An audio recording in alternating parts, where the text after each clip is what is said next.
My name is Chris Holmes. I'm a sergeant. I started my probationary period at Ladder 3, which is with 16 engine, downtown DC. My whole crew that I was assigned with on the truck company, really good bunch of guys. I know with my captain, Captain Dugan, and my truck driver, Mike Carey, they were very, very methodical about their jobs. They made sure that that everything was flawless and perfect. Even though they didn't have much, they had the work ethic of doing a superior job, 110% for everything. And that kind of reflects through what I try to do now.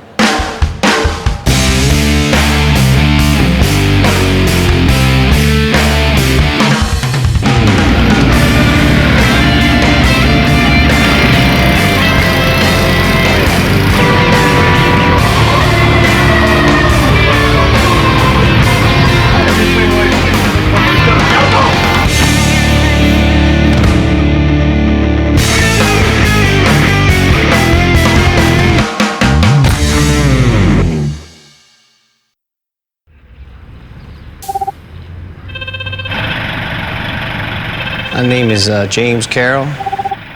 I became a firefighter when I was 14 years old. I lived next to a firehouse in Bowie and used to get the fireman cigarettes on my bicycle. So I went to the store and took them up to the firehouse, and they would give me the money and I'd go get a pack of cigarettes for them. So I started at Engine Company 33 and I did 2 years down there. Then I transferred my papers here to Engine Company 15 in 1991.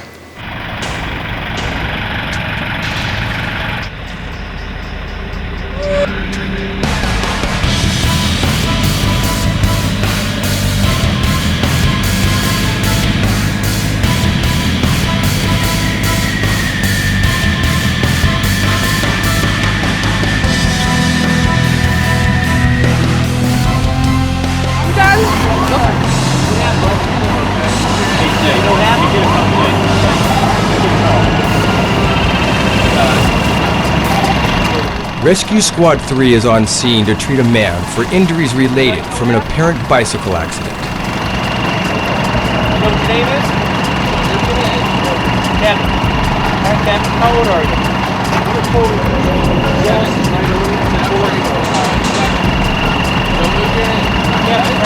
Okay. What happened, bud? You know what happened? How old are you?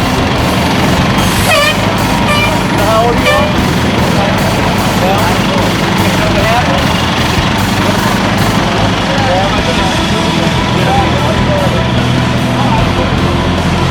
You're wearing your helmet, right? No, we just put paper up the wrong lane. It wasn't moving at all. But it's trying to Don't move your head, okay? Reporting for work, DC Fire Department is 0 to 700 hours. The minimum time that you can report is 04:30, and I usually try to get to work at 4:30 in the morning, and I've done that ever since I got appointed. I became a firefighter because my father was a firefighter for 33 years with the District of Columbia Fire Department. I kind of grew up around the fire department because I'd always wanted to go to work with him. I always wanted to see the fire trucks, and it just became a kind of a part of a routine for me, almost like an everyday thing. So it was kind of a no-brainer what I was going to be when I grew up. The injured man is being stabilized to the backboard in preparation to transfer him to a stretcher.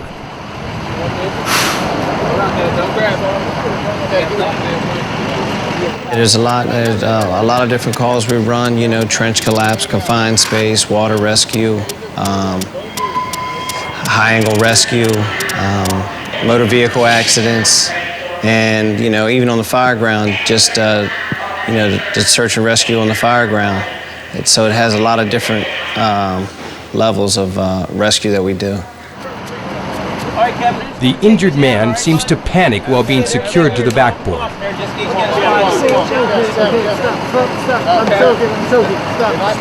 Hey, Kevin, don't fight. He's going to feel like you're choking, but you're not, okay? Kevin, no, you're not. I'm trying to tell you something. You're getting too old. The injured man struggles to walk on his own and is assisted to the ambulance.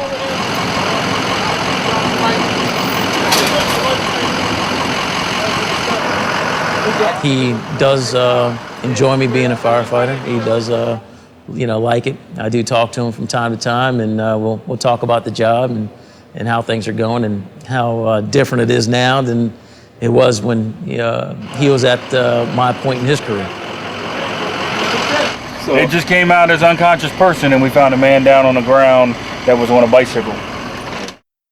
What we're doing now is a 0700 inspection of the Rescue Company 3 here in Southeast Washington, D.C. I've already lifted up the cab, checked all the belts, fluids, oil, transmission. I'm going to do a walk around, check all the equipment out. I got my airbag controls here. I got the Stokes basket. I got various lifts and jacks for car accidents. Airbags for lifting. We can open up elevators, slip it into tight spots, lifting up vehicles. The airbag controls, got my air hose line here, got some come-alongs, J-hooks, different rescue chains, chokers for multi-vehicle accidents. Also have a winch here that we can attach to the front of the squad or the back of the squad. I'll turn the generator on, check the electrical generator here, check the lines, the fluid level, make sure everything's connected.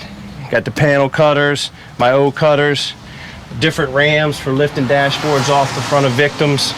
Also have a portable generator here, runs off of gas. I can move it anywhere on the scene that I need it. I'm gonna fire it up, check the lines, make sure the connections work. We turn the switch on here, dump out, my blue line.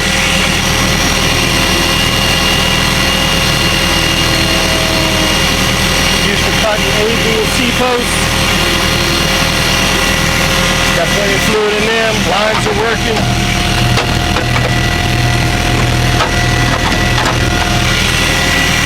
Shut this off,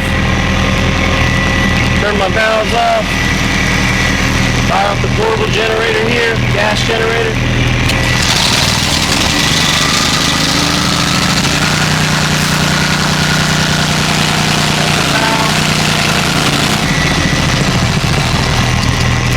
I'll check my fluids, make sure there's no leaks.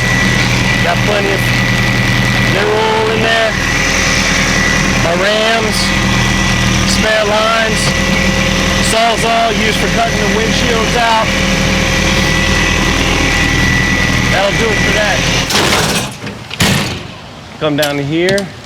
This is our various cribbing for vehicle accidents. Got some 6x6s, 4x4s, step chocks. I can place under the vehicle, stabilize my vehicle as we're cutting on the vehicle. Make sure they're all in line. Then we got down here, I got portable duck bills. We can take the portable one in the smaller places. I've got some light reels, all my fuel for my saws. This is a PPV fan used for removing smoke. Got a petrogen torch here, runs off gasoline for cutting. We'll go over those. Some absorbent for oil or fuel. Come around the back here. Got another portable generator here. I'll check the fuels on this, fire this up. Got another electric power pack here that I use some of the additional lines. I can attach to that if we need any more for our MVA accidents. Hose reels, lights, junction boxes. Come down here, I got my various rescue saws. Got a K950 partner saw. Cutter's edge, roof saw, for venting the roof. Plain, regular chainsaw in the back. Got a Paratech 990 for cutting, chiseling. Lobster claw cutters for cutting rebar off the windows. Now I'll come down to here. Toolkit, spare bottles for my airbags for the guys in the back. Got my sprinkler kit, Metro drills, elevator kits. Got various gas torches, high lift jacks.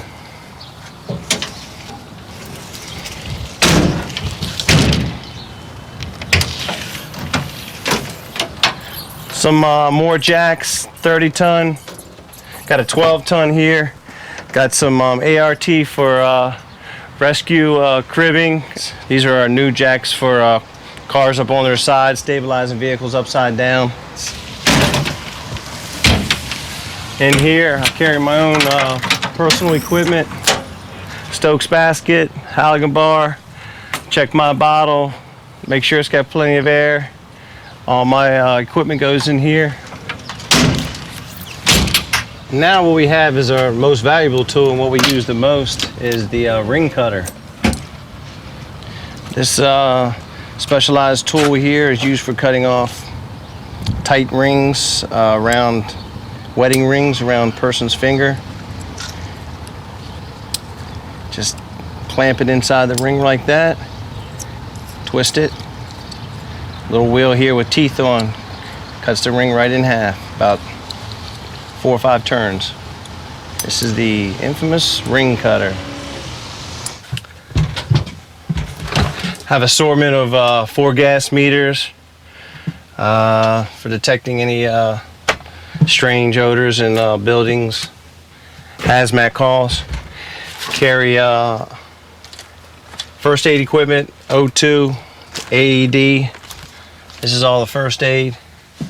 Have my bags of rope rescue equipment, bags of rope, rigging, water rescue, helmets, life vests, wetsuits,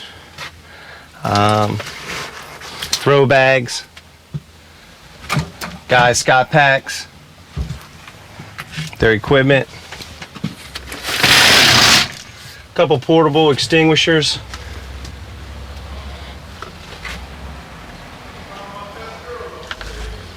And that's going to do it for back here.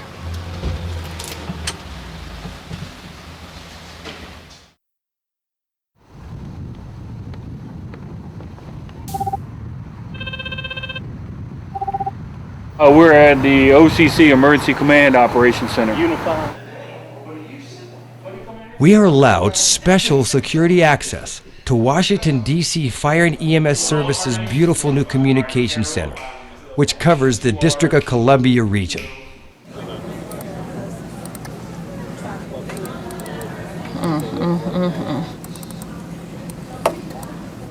Ambulance 22 respond for alpha sickness. It's a 73-year-old female at 729 Sheridan Street Northwest, 1020. I'm Ingrid Buxell, the supervisor for the 911 Center, the Office of Unified Communications. We are talking about the calls that we take and how we monitor each run and each dispatch. We answered 1.3 million calls last year, 800,900 and some odd calls that were actual 911 calls. The way the calls come in is they come from the call taker. They actually come in the system. We enter all the information, the address, the event type, if it whatever they need us for, and this is our report where we put all our remarks in. This just lets me know as the supervisor that I have EMS calls pending or fire calls pending, and this screen here monitors each unit. We know what their status is, if they're available, out of service, if they're on an incident, anything of that nature. Each run is monitored by the AVL, which is the automatic vehicle locator. We can monitor them by putting the unit number in to see exactly where they are on the map so we know exactly how close they are to the actual incident. Different runs, this unit is transporting to the hospital, so we can monitor this one just by doing the same thing, watching this one move on the map as well, going en route to the hospital. The engine 25 is moving right here, so you may see him move a little because they're coming back to the firehouse. They just cleared the incident. Everyone needs to know when to call 911 or how to call 911. There are questions that we have. We go through a Pro QA that we had to be certified for through Clawson to actually code each call. And there are certain questions that we have to ask to monitor a person's breathing, their mental status, the age, so we can find out if it's we'll monitor it by being a Charlie, Delta, Bravo, Alpha call, whatever we may need it for. And with using the Clawson, we go through the Pro QA. Everything is coded and is sent over. Then that's how we determine who goes on the run. If it's a Alpha call, just a basic unit goes. If it's a Bravo, engine and an ambulance. If it's a Charlie, a Delta, or Echo, it's an engine, a medic unit, and maybe even a supervisor. This is our radio screen. And we have several different channels. Everything goes out on 01. So in the firehouses, when you hear medical, local, everything is on 01, and this particular person is a lead dispatcher, and that's where the calls actually come. That's how they're being announced. The run is then separated from the northeast and southeast sector of the radios, and then that's 011. This is 012, and it's the northwest and southwest sector. We monitor each unit so we know if they're in and out of service, because they also do public services where they provide smoke detectors, they install them. We've had a lot of fires where people did not have smoke detectors, so they're doing an outreach program to the community. They are also going out to talk to the community to let them know safety issues or safety tips for children as well as elderly people in case anything does happen. We have additional units that are ready if anything's to happen. We have a third alarm or fourth alarm for water supply, as well as additional manpower when we bring in other jurisdictions to assist us if we're running short on units because they're on an actual incident. And I think that's it. Squad 3 responds to a box call.